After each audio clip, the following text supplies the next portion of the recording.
कोकणात जाणाऱ्या हजारो प्रवाशांसाठी महत्त्वाची असलेली दादर रत्नागिरी पॅसेंजर ट्रेन आता दादरवरून नाही तर दिवा स्थानकातूनच सुरू राहणार आहे।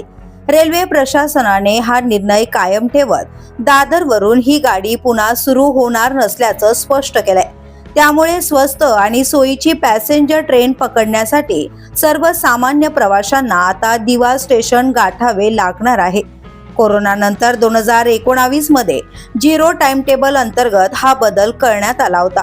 दिवा स्थानकावरून ही गाडी मुख्य मार्गावरून जाताना 6 रुळांचे क्रॉसिंग करावे लागत होते, ज्यामुळे 7 ते 8 लोकल गाड्या थांबवाव्या लागत होत्या। याचा थेट परिणाम उपनगरी लोकलच्या वेळापत्रकावर होत होता।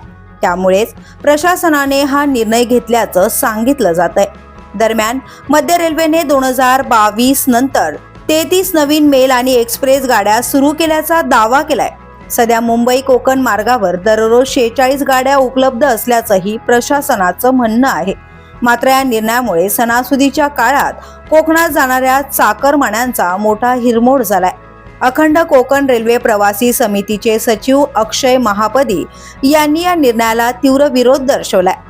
पॅसेंजर ट्रेनचे 9 थांबे रद्द करण्यात आले असून वक्तशीरपणाचा दावा चुकीचा असल्याचं त्यांनी सांगितलं आहे।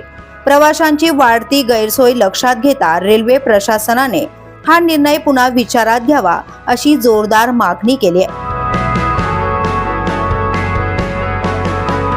द पोलीस न्यूजसाठी अनिल शिरसाट, मुंबई।